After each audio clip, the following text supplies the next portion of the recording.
Nelly sells part of his catalog for $50 million. Harborview Equity Partners, the asset management company founded by Sharice Clark Soares, announced today that it has agreed to partner with and purchase select recording music assets from Grammy winning rapper Nelly. A rep from the company confirms with Variety.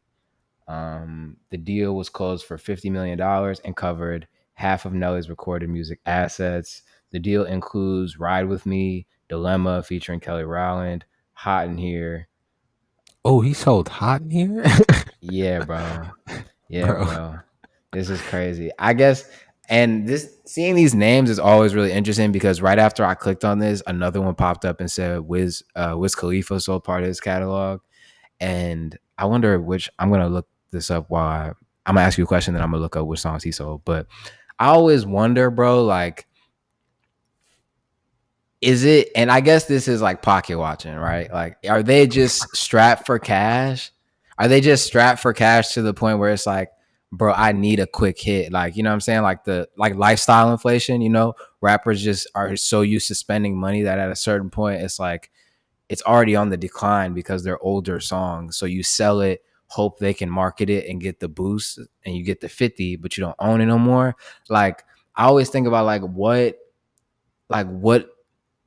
gets an artist to do that? Because those are hits. Those songs still play. So it's not like he's not getting paid off of them. Maybe it's like, I feel like sometimes it's like you built up this thing and you made it worth something. So now you're like, I don't need all this royalty, or maybe you want to use the money currently for something else. So you sell off part of it while still keeping a part. Like, I feel like it's keeping your foot, like, one foot in, one foot out almost. Like, you do still own some, but you don't own all of it. Like, maybe it's just that, like, I feel like you spent all this time and this energy and even this money making this song, making this album. Now it's worth a lot, so it's like, why not reap the benefits of my work? Maybe it's Yeah. that, I don't know. Yeah. I think we're just a little, I guess I'm just in the dark or ignorant to like the exact amount that they're getting paid, right? Like I would be interested to know how much Hot in Here brings in on a yearly basis, right? Like I heard Joe Budden talk about how much he says he still gets six figures on Pump It Up. And he doesn't own Pump It Up. He's getting like that's like 18% of Pump It Up, right? So if you can imagine, you know what I'm saying? So like you can imagine what a Hot in Here would do if you own it, you know what I'm saying? Or even part of it, whatever like we don't know how much of it he owns because that was a big thing. People were talking about Justin Bieber a couple months ago when he sold his for 200. But when you started to look through it, bro, he didn't own shit. Like he didn't write a lot of the songs, and then he also was in like a really bad deal. But so you can imagine like 200 million of 6% of yours, like owning 6% of total, you know what I mean? Like that's pretty good. So I guess we're just ignorant to like how much did he own? How much was it bringing in? So we don't know if it's a good deal or not. If $50 million is a lot of money, but like we don't know. Yeah, yeah, that's true. That is But true. Wiz Khalifa. I've been listening to so much Wiz Kid recently that every time I want to say Wiz, I say Wiz Kid. Wiz Khalifa sold Black and Yellow.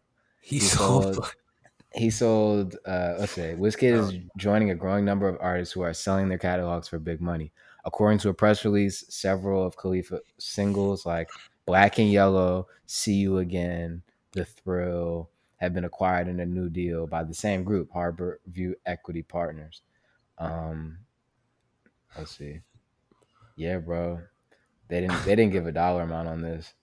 Bro, Wizkid has been pumping out. okay, I could This is see him selling Black crazy. and Yellow maybe, but See You Again was making him billions of dollars. Like, it could have probably made him That a billionaire, just that song, bro. Like, that's one of those songs yeah. that bro, I'm pretty sure that is the most streamed rap song on YouTube. It Like, might be, bro. no bullshit. Like for real. I think I saw a stat about that the other day. It doesn't say how much of it he sold though. Did he sell all of it? Let's look this Uh oh wait, so it's a okay. Wiz Khalifa has been pause, has been pumping out music since 2005. Prince of the City, welcome mixtape. He has released 7 studio albums, 1 compilation album, 1 soundtrack album, 3 EPs, and 2 collaborative albums. He's also released 84 singles, including 44 as a featured artist, 16 promotional singles, 21 mixtapes, and 82 music videos. Needless to say, there's a lot. He got a bag, bro. He probably did he get a bag though? How much of his music is, and that's also another interesting thing. How much of the other stuff is streaming like that? Like, how many Wiz Khalifa songs do you listen to?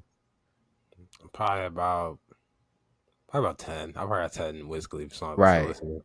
right. And so I wonder, like I guess it might be.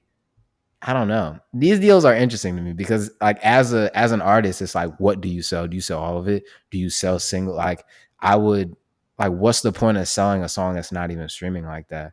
I guess, like, what does that do? I think I could actually. So Sauce Walker used to talk about how he considered his albums. Some people, I've heard some other people say this too, but he considered them like almost like real estate. So once you make it worth something, you can sell it off because you don't need it anymore technically. But like, I guess Yeah, it could accrue more, but you're kind of on the. It's kind of like 50-50. Like it couldn't. You could have some random TikTok kid decide, oh, I'll make a video to pump it up today, and then that month you get a bunch of money, or the next month nothing happens.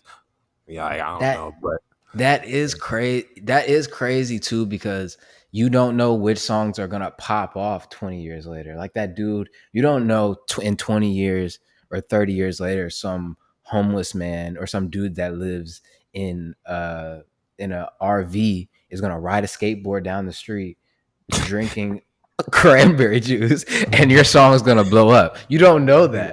So ocean that's spray. crazy. Like, That's crazy. So these companies that are buying these songs could very well like have this plan of like trying to like, imagine you own every Wiz Khalifa song. You can go out and pay influencers to try, you can pay them to, Wiz Khalifa doesn't have dance music, but like you can pay them all to go on TikTok and dance to him or make songs to him, or you, and like paying 100 people could get one song to pop off, and that could cover all the money you pay. You know what I'm saying? Like you could essentially reverse engineer a hit that way. yeah, yeah, low Yo, key. Maybe they that's might what be they're doing. robbing them. They might be. We don't know. This will be interesting to see, like, because right now they're still like, this is sort of like on the back end of people selling their catalogs and stuff like that. Like Future just did a little while ago. Metro did. John Legend did. Like so many people did recently. So I'm interested to see what the companies end up doing with it. See You Again though was the first rap video to reach 1 billion streams on YouTube. So Oh my god! yeah, And he just sold it. sold Dang. it, got rid of it. Well, we'll see where this goes. Uh,